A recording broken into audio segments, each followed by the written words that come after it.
반갑습니다, 여러분. 지난번에 제가 유용한 사이트와 공부하는 사이트들을 말씀을 드렸어요. 그리고 오늘은 경매를 서류상으로 검토 과정을 한번 같이 여러분들과 검토하면서 어떻게 검토를 하는지 한번 보여드리려고 합니다. 오늘은 그렇게 제가 정리된 내용으로 보여드리는 게 아니고 검토하는 과정을 이제 그대로 보여드리려고 해요. 보시고 어떻게 하시는지 이제 보시면 좀 도움이 많이 되실 거고요. 기본적으로 검토는 뭐 우리한테 주어진 정보가 사실 많은 게 아닙니다. 법원에서 제공하는 정보와 그 다음에 우리가 행정청에서 뭐 이렇게 조회할 수 있는 자료, 그리고 그 외에는 이제 우리가 추측을 해서 이제 뭐 채권자라든지 은행이든지 뭐 문의를 하거나 이해 당사자들한테 뭐 연락을 하든 방문을 하든 그런 내용이에요. 일단 기본적으로 이 서류 검토는 우리가 여기 앉아 이제 일단 컴퓨터 앞에 앉아서 이 물건이 좋은 물건인지 돈이 되는 물건인지, 그리고 내가 감당할 수 있는 물건인지, 그리고 그런 권리관계가 명확한지, 명확하지 않더라도 내가 이거를 확인할 수 있는 부분인지, 그런 거를 이제 검토 과정에서 확인을 하고 답사를 할 건지 뭐 결정을 하는 거예요. 이거를 뭐 예를 들면은 뭐 세입자가 있는데 뭐 전입이 빨라요. 사실 확인할 길이 없습니다. 뭐 누구는 뭐 잠복을 해서 뭐 알아냈다, 뭐 아니면 뭐 부동산을 찾아가서 뭐 전 계약서를 찾아냈다, 뭐 계약서를 찾아냈다, 뭐 그런 성공 이야기를 얘기를 하는데, 그거는 사실상 우리가 그런 걸 바라보면서 다닐 수는 없습니다. 그런 일이 한번 발생했다 해도 뭐 현장에 방문했을 때 주변 부동산을 한번 다니면서 한번 알아볼 수는 있겠죠. 그런데 그거를 처음부터 계획하고 갈 수는 없어요. 우리가 뭐 그런 요행을 바라면서 다닐 수는 없습니다. 뭐 현장에 방문한 김에는 시도할 수는 있겠죠. 예. 근데 저는 그 자체, 어떤 요행 자체만 바라고 가는 거는 좀 부적절하다라는 생각입니다. 오늘 제가 좀 같이 검토해 볼 물건은 여기 화성의 서신면에 있는 토지입니다. 예, 한번 같이 볼게요. 제가 보는 순서 그대로 여러분들도 한번 보시면 됩니다. 대지고 감정이 51억, 최저가 17억, 그리고 입찰가는 10%, 토지는 2170평, 그리고 접수일이 17년 11월, 그리고 유찰 3번에 변경 2번에 진행. 네. 그리고 토지니까 이게 계획관리라는 거, 계획관리가 중요합니다. 그 다음에 중로에 접해 있습니다. 그리고 자산관리 회사 소유고 새마을금고에서 31억, 근저당권 3억 9천, 그 다음에 청구액이 24억. 그러니까 31억에 대한 70% 대출을 21억 7천을 대출을 받았고, 지금 연체이자가 붙어서 24억이 된 겁니다. 뭐 다른 권리관계는 없고 뭐 비교적 깨끗한 거죠, 이 정도면.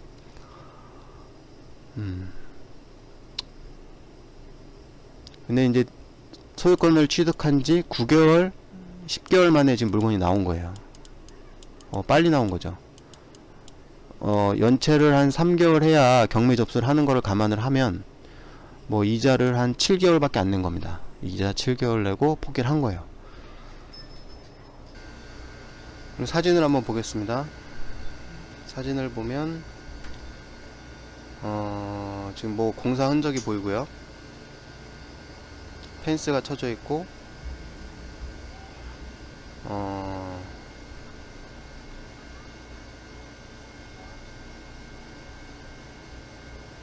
아직 철근 같은 게 토대가 아직 있는 것 같습니다. 그리고 뭐 여기 있는 거는 아직, 이거는 여기 남아 있는 거 보시면은 이거 건물로 보기는 좀 어렵습니다. 예. 건물로 보기는 좀 어려울 것 같고 그냥 토지에 부착된 상태라고 봐야 될 것 같아요.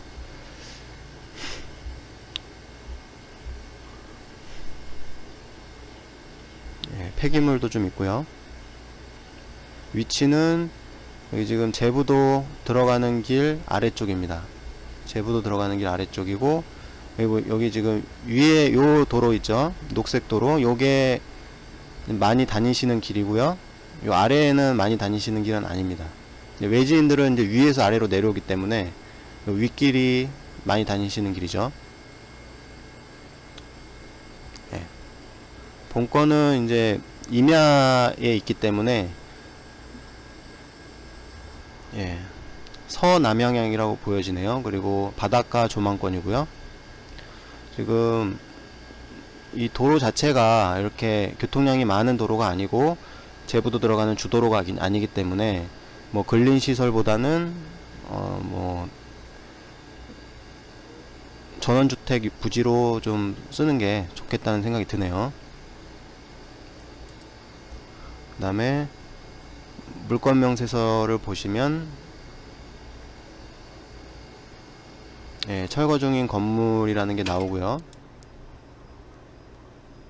유치권과 관련된 어떤 물권 명세서상의 내용은 없습니다.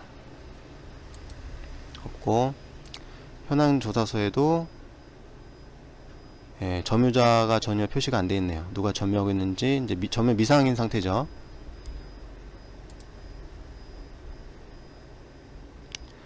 등기부등본을 보겠습니다. 등기부등본을 보면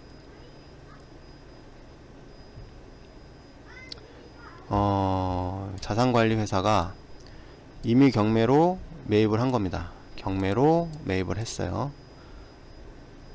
그리고 이제 한 9개월 만에 다시 경매가 나오게 됐고요. 압류, 근저당권. 예, 이렇게 있습니다. 등기상에 뭐 특이사항은 없고요. 지금 보시면 경매로 매각을 했으니까 이 경매권을 좀 찾아봐야겠죠. 이 경매권을 찾아보겠습니다.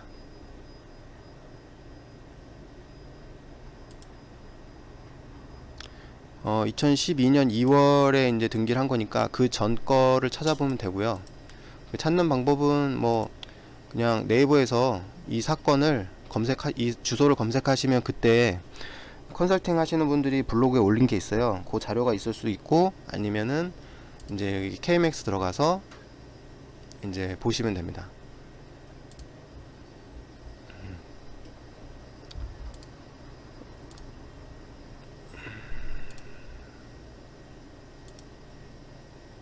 근데 이제 저는 이게 지금 현재 2017 타경 건이 지금 현재 진행 중인 건이고요. 16년에 낙찰한 건입니다. 현재 진행 중인 소유자가 이거 낙찰을 했고, 2008년에도 경매가 나온 게 있어요. 그러면 2016년 거를 먼저 보고 이제 2008년 걸 보겠습니다. 2016년.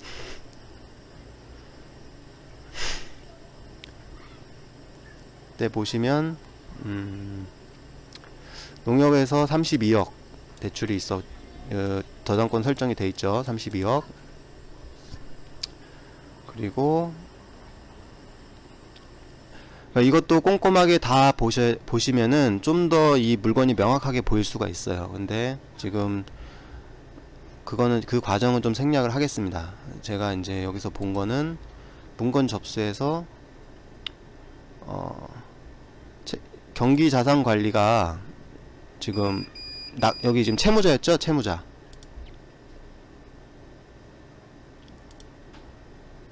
보겠습니다. 경기자산관리가 소유자 겸 채무자인데,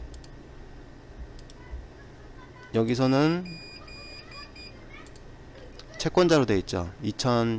요 전 경매에 2016 타경 경매에서는 채권자로 되어 있습니다. 그러니까 농협은행에서 여기 FNH 1616 유동화 회사에 채권을 매각을 했고, 이 채권을 다시 경기자산관리가 매입을 해서 그 채권을 다 어느 정도 써가지고 지금 낙찰을 한 겁니다. 낙찰을 한 게 지금 경매에 다시 여기 나온 겁니다. 그래서 채권을 매입을 해서 이제 경매 진행된 거고, 이때 그러면은 어떤 유치권 신고가 있는지 한번 보셔야 됩니다. 지금 현재 이게 유치권 신고가 전혀 없어요. 근데 왜 우리가 유치권 검토를 해야 되죠? 유치권 신고를 안 하면 유치권이 없는 건가요? 아니면은 법원에서 현장 나갔는데 유치권이 아무 신고가 안 돼 있으면 유치권이 없는 건가요? 그런 건 아닙니다. 유치권이라는 거는, 그러니까 점유는 언제나 추정되는 거예요. 점유는 추정되는 거고, 그 점유를 자기가 하고 있다고 주장하려면은 이제 붙이는 게 확실하니까 그렇게 하는 겁니다. 아무것도 붙이지 않았다고 해서 점유가 무조건 있다 없다 할 수는 있는 건 아니에요. 그러니까 지금은 점유가 없었다고 강력하게 추정할 수 있는 거죠. 근데 이게 공사 현장이고, 현장이 이게 유치권 성립 여지가 있는 것처럼, 그리고 이게 철거를 실제로 한 거기 때문에 우리가 유치권을 신고가 없더라도 아주 유심하게 살펴볼 필요가 있는 겁니다. 그래서 과거에도 유치권 신고가 법원 여기 물권 명세서를 보면 유치권 신고 내용이 없습니다. 유치권 신고 내용이 없고, 채권을 매입을 해서 자산관리에서 경기자산관리에서 낙찰을 올바르게 했고, 대출도 정확하게 나온 겁니다. 대출도 나온 거예요. 그러니까 이 새마을 여기 지금 이 대출을 해준 은행에서는 유치권이 문제가 없다고 본 겁니다. 자, 그러면은 그 전 거를 또 한번 보겠습니다.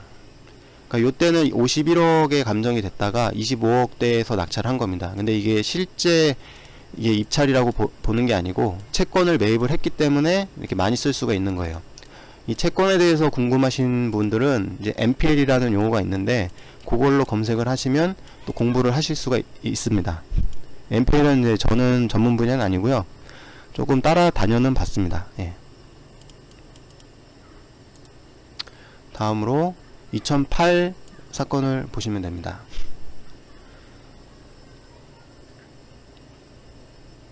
이때는 지금 보시면 토지하고 건물이 있어요. 건물이 있고, 건물이 670평이 있습니다. 감정이 거의 90억이 된 거예요. 감정이 90억이 됐는데 건물이 철거되고 나서 51억으로 다시 또 감정이 된 겁니다. 근데 좀 신기한 게 이게 감정가가 똑같네요. 2016하고 2017하고. 예, 조금 이거는 좀 이상하네요. 이거는 어떻게 끝자리까지 똑같은지 조금 감정평가사가 좀 날로 먹은 게 아닌가 그런 생각이 좀 있습니다. 이때는 일단 물권 명세서 한번 보겠습니다. 이때는 이때는 유치권 신고가 있어요. 한 접수 내용 한번 보겠습니다. 자, 유치권자 유치권 2012년 10월 30일에 유치권 신고를 하죠. 그리고 근저당권자의 부존재 신청서, 그리고 형사고소 접수증 이렇게 있습니다. 그리고 나서 드가건설에서 유치권 취하서를 제출합니다. 일단 유치권 신고권은 이렇게 취하 신청서를 제출하면서 끝이 나고요. 다른 유치권 신고는 없습니다. 유치권이 이렇게 지금 현수막이 있으니까 이제 지금까지 본 거는 법원에서 준 서류, 그 과거에 경매 진행된 내용들, 뭐 그 정도예요. 이게 지금 점유가 올바르게 이전이 되고 있고, 그 다음에 대출도 경기자산관리에서 한강 새마을금고에 대출을 받았기 때문에 어떻게 유치권이 이전돼 왔다고 보기는 어렵습니다. 유치권이 이게 계속 유지되고 있다 그러면 이런 대출이 안 나가죠. 이런 새마을금고에서도 현장을 방문했을 때 유치권이 없으니까 대출이 나갔던 거고, 이렇게 자기의 권리를 방치하고 점유도 안 하는 유치권은 인정을 해주지가 않습니다. 점유도 지금 현재는 인정받기가 어려워요. 그러면은 유치권 얘기가 나왔으니까 간단하게 유치권에 대해서 좀 살펴보겠습니다. 유치권. 네이버에서 유치권이라고 치면 나오는 내용이에요. 자, 그리고 자, 유치권. 여기서 이제 이제 법문에는 이런 식으로 이제 간략하게 한 줄로 나오는 겁니다. 자, 한번 볼게요. 유치권. 타인의 물건. 그러니까 자기 물건 안 된다는 거예요. 점유한 자가 그 물건에 관하여, 변제기에 있어야 되고, 변제 받을 때까지 유치하는 권리. 그러니까 우리가 공부할 때 타인의 물건이라는 거를 이해해야 되고, 점유가 뭔지를 이해를 해야 돼요. 점유. 뭐 자기가 점유하는 게 있고, 뭐 타인을 시켜서 점유하는 것도 있고, 여러 가지가 있죠. 그리고 물건에 관하여, 그 물건에 관한다는 게 또 뭔지를 이해해야 되고요. 변제기에 있어야 되고, 유치라는 게 또 뭔지 이해를 해야 됩니다. 기본적인 상식적인 선에서 이제 이해를 하는데, 이게 실제 사례에서 여러 변수들이 있을 때 어떻게 적용되는지, 그게 이제 판례고, 우리가 그걸 이해를 하는 거예요. 그리고 원칙이 있어야 이제 그걸 적용이라는 것도 있기 때문에, 원칙이 뭔지, 보호하는 법리가 뭔지, 뭐 충돌하는 법리가 뭔지, 이제 우리가 책을 보면서 좀 이해를 하고, 판례를 통해서 어떻게 적용했는지 이해를 하는 겁니다.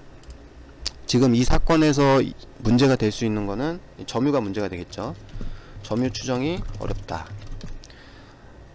과거 경매 사례에서도 계속 유치권자가 점유를 주장한 적이 없어요. 그리고 점유가 뭐 어떤 표시된 적이 없어요. 그거는 현재 지금 있는 겁니다. 과거엔 한 번도 없었어요. 그러니까 과거에 있었던 철거 비용이나 아니면 건축에 대한 뭐 리모델링 비용, 그거를 그 유치권에 대한 점유를 현재까지 주장할 수는 없습니다. 지금 유치권을 주장하려면 철거가 다 된 이후에 어떤 행동에 대한 유치권을 주장을 하는 거예요. 근데 현장은 전혀 바뀐 게 없어요. 현장은. 그렇죠? 그리고 현장은 현재 토지만 남아있고, 따라서 토지에 대한 유치권은 될 게 없습니다. 건물에 대한 유치권은 될 수가 있어요. 근데 건물이 없죠? 그러니까 결국 유치권이 안 되는 겁니다. 자, 여기서 그 물건에 관하여 라고 되어 있죠? 이거를 이제 결련성이라고 부릅니다. 결련성. 우리가 건축을 하기 위해서 건축 허가를 받고 공사를 시작을 하죠. 그리고 이제 땅을 이제 토목 공사를 해요. 그리고 공사가 중단이 됐어요. 그럼 유치권이 될까요? 유치권이 안 됩니다. 왜냐하면 나는 토목 공사를 했지만 땅을 파고 땅에 이제 뭐 토대를 깔고 뭐 시멘트도 붓고 철근도 붓고 다 했어요. 근데 그건 무슨 공사죠? 토목공사인가요? 네, 토목공사예요. 토목공사인데 그 토목공사는 건축을 하기 위한 토목공사예요. 그러니까 건물의 일부가 되는 겁니다. 토지가 아니고 건물의 일부예요. 따라서 그것은 토지공사가 아니고 건물공사입니다. 그래서 그 물건에 관하여 토지에 관한 공사를 보질 않아요. 건물에 관한 공사를 봅니다. 그래서 토지에 대한 유치권 주장이 안 됩니다.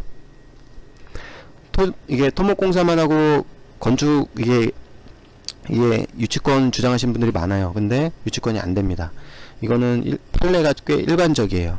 일반적이고, 약간 예외적인 판례가 하나가 있는데, 그건 뭐냐면은 토지 자체가 약간 물이 좀 나오는 토지였어요. 그래서 그거는 땅 자체를 좀 단단하게 하는 공사가 필요했던 거예요. 그러니까 땅 자체를 단단하게 하는 공사, 그거는 이제 땅에 대한 공사를 보지만 그 후에 진행된 이제 건물을 짓기 위한 거는 이제 건물에 가는 걸로 보는 겁니다. 그러니까 땅에 대한 공사로 보는 거는 건물을 짓기 위해서 공사했을 때는 아주 제한적이다. 일반적으로는 성립할 수가 없다라는 거죠. 요거는 이제 네이버에서 뭐 유치권 그리고 결연성 이렇게 치시면 판례가 많이 나옵니다. 따라서 요건은 건물을 철거한 거는 땅에 대한 걸로 보기가 어렵다, 힘들다 라고 일단 이렇게 보여집니다. 그리고 점유도 어렵다. 네, 요건은 그래도 이 두 가지 사유로 점유가 어렵다. 그리고 과거에 대출이 나간 것도 보면은 이제 제가 생각하는 것과 은행에서도 마찬가지로 판단을 해서 대출을 해준 거예요. 그러면 현재 이게 점유를 주장하시는 분은, 유치권을 주장하시는 분은 어떻게 되나? 그거는 이제 연락을 해서 한번 이야기를 들어봐야 됩니다.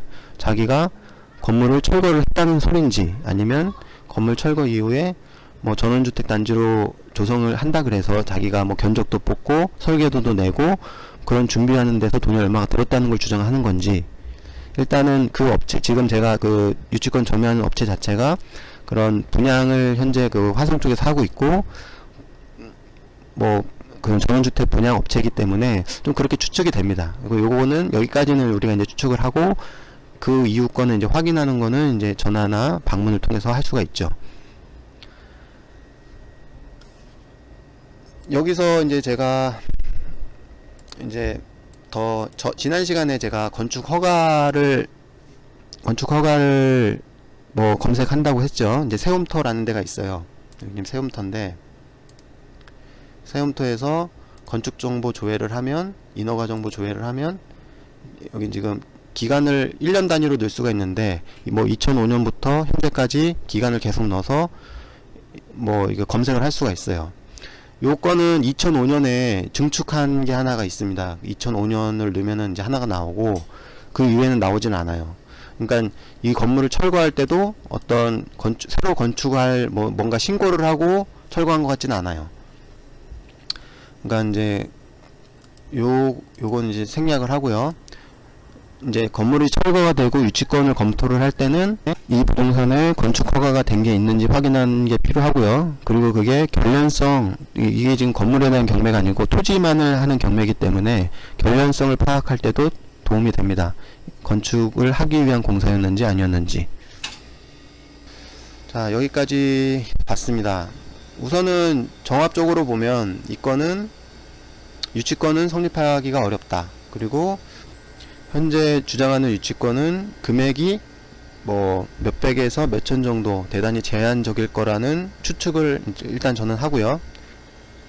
뭐 전화도 이제 이해관계인들, 뭐 채권자도 있고요, 은행도 있고, 은행하고 여기 지금 정필하면 근저당권자도 한번 만나볼 수는 있어요. 어떤 상황인지 들어볼 수가 있기 때문에. 근데 지금 벌써 이제 법원에서 제공해주는 자료만으로도 유치권 성립이 어렵다는 결론이 나기 때문에 뭐 그럴 필요까지는 없고, 그냥 은행하고 지금 여기 유치권을 주장하는 전화번호 등록돼 있는, 예, 그 정도만 보면 될 것 같습니다.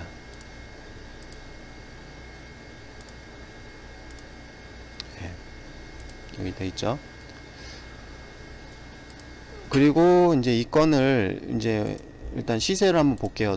이 동네, 이게 공시지가가 한 140 정도 됩니다. 공시지가가 140이고 감정이 지금 200 얼마가 된 거죠? 이게 2100평이니까 200 한 3, 40 정도 감정이 됐고, 공시지가가 한 140 정도, 135만원 정도 되네요. 그러면 시세를 한번 보겠습니다.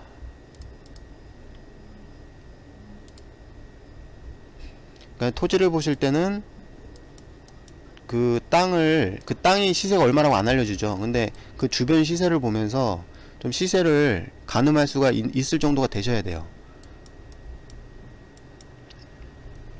지금 이 자리죠. 이 자리고,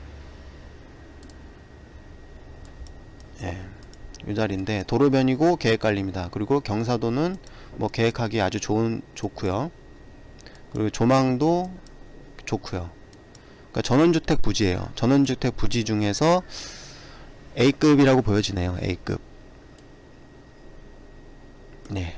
그러면 여기도 지금 다 사실 여기 지금 나온 것도 다 전원주택 부지라고 봐야 되거든요. 전원주택 부지인데 80만원. 이런 건 안 보겠습니다. 80만원. 그리고 지금 이 도로에 붙은 땅이 평당 220이에요. 평당 220. 지금 여기가 220인데 이 두 개만 딱 놓고 보면, 여기가 220이면 여기는 한 150 정도? 160? 제 판단은 그렇습니다. 150, 160 정도. 여기가 220이면, 그리고 여기도 평당 200이죠. 200. 여기 좀 입지가 나쁘진 않은데 이 가운데 이게 방지턱이 있고 이게 뭐라고 해야 되죠? 좀 왔다 갔다 하기가 좀 불편해요. 그리고 여기 입지 자체는 여기 아주 좋은데 조금 상업시설을 할 때 약간 불편함이 있습니다. 통행에. 그래서 제가 그렇게 평가를 했고, 좀 더 보죠. 다 계획 관리네요.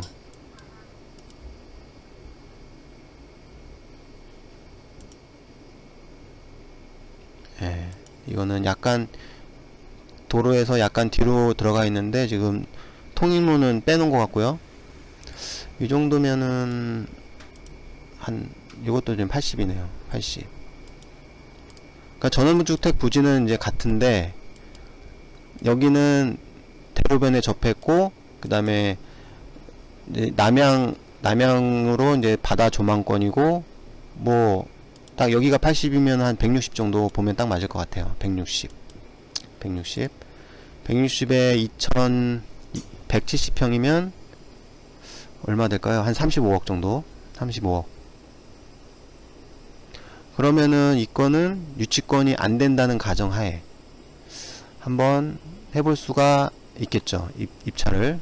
근데 이제 지금 17억까지 떨어졌고 전경매가 25억이니까 한 33, 4억이 시세라고 볼 때, 근데 그 시세라는 게 일단 요거 폐기물 다 치우고 어느 정도 이게 좀 경사가 완만하게 해놓는 데까지입니다. 뭐 대지화까지는 아니더라도 그냥 어느 정도 이게 사람들이 봤을 때 이게 그냥 야산이구나 하는 정도까지는 손을 대야 돼요. 그럼 뭐 얼마가 들지는 정확히 모르겠지만 뭐 얼마 들까요? 한 3억 들까요? 제가 뭐 정확히는 모르겠습니다. 근데 그거 빼면은 입찰을 요거는 33억에서 한 3억 빼고 그러면은 30억 물건이라고 봤을 때 이 얼마 정도 될까요? 한 입찰을 한 22억, 23억 그 정도 해볼 수 있을 것 같습니다. 22억, 23억 정도. 입찰일이 3월 29일이니까 그때 낙찰이 되면 한번 검토해 볼 수가 있을 것 같아요. 그렇게 보면 여기 새마을금고에서도 대출을 어떻게 보면 그냥 검토를 충분히 해서 해준 것 같아요. 이게 이 정도는 회수할 수가 있는데 약간 손해를 보지만 제가 검토한 거랑 좀 비슷하거든요. 그리고 저는 좀 투자자 입장이기 때문에 저는 이렇게 제가 말한 금액이 보통은 낙찰가보다는 좀 낮습니다. 요거는 뭐 정확히 지금 현장을 방문을 안 해봤고 이해관계인한테 제가 문의를 안 해봤기 때문에 그냥 서류상으로 볼 때는 그렇습니다. 현재까지. 예. 자, 여기까지 봤고요. 이거를 제가 진짜 입찰을 하려 그러면 지금까지 서류 검토한 거에 한 두세 배는 더 검토를 해야 됩니다. 뭐 과거에 경매에 있었던 것도 사실 지금 필요 없는 등기부 내용이지만 다 봐요. 꼼꼼하게. 그냥 역사를 보는 거죠. 그때 이게 어떤 과정을 거쳤구나, 어떤 일이 있었구나, 이해관계인 누가 있었구나, 이게 낙찰이 돼서 또 이해관계인이 또 누가 생겼고 어떻게 진행이 됐구나. 뭐 등기부도 꼼꼼히 보고 모든 걸 다 꼼꼼히 봅니다. 더. 그리고 이해관계인도 만나고 녹취도 뭐 말씀하시는 거 다 녹취도 해가면서 집에 와서 다시 들어보고 검토하고 뭐 유치권이 될 여지가 있는 부분이 있는지, 뭐 이거는 지금 유치권으로 이렇게 어려운 부분은 아닌 것 같고요.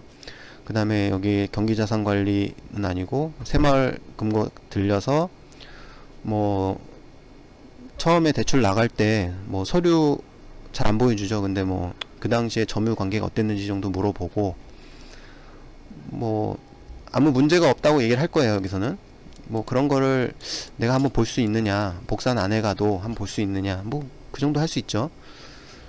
여기저기 좀 확인 좀 하고, 예, 뭐 제가 보기에는 지금 뭐 하시기에 나쁘진 않은데 금액도 있고, 그리고 이런 거는 이제 대출도 좀 미리 알아보셔야 돼요. 대출이 좀 어려울 수도 있고, 예, 그리고 유치권 신고하신 분도 만나야 되고, 예, 이렇습니다.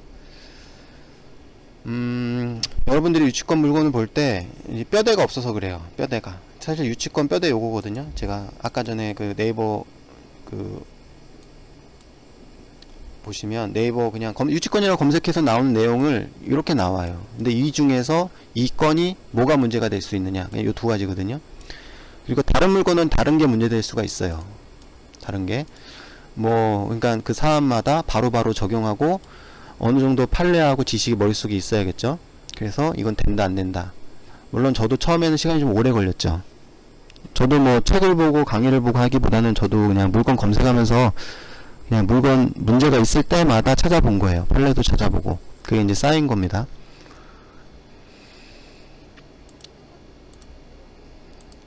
여러분들도 뭐 흥미를 가지고 노력을 하시면서 계속 물건 살펴보시고요. 제가 이제 오늘 물건을 볼 때 어떻게 본다, 저는 어떤 과정을 거친다. 그러니까 보통 좀 물건을 유심히 보면 1시간에서 2시간 정도 걸리고요. 좋다 안 좋다를 판단하는 데는 제가 좀 잘 아는 지역이면 뭐 한 10분에서 20분, 그리고 제가 잘 모르는 지역은 한 30분에서 1시간 정도 걸립니다. 왜냐면 이 주변 시세 파악하는데 시간이 꽤 오래 걸리거든요. 뭐 어떻게 보면 법률적인 판단이나 좀 그런 현황은 그냥 법원에서 다 조사를 해놨기 때문에 뭐 내가 이걸 한번 해볼만 하다라는 판단은 금방 하는데, 뭐 시세 파악은 조금 더 시간이 걸립니다. 일일이 이제 다른 비교의 물건도 좀 많이 봐야 되고요. 오늘 제가 검토하는 과정을 보여드렸는데 여러분들께도 도움이 되셨으면 좋겠습니다. 오늘은 제가 그냥 처음부터 끝까지 뭐 편집 없이 그대로 보여드린 거고요.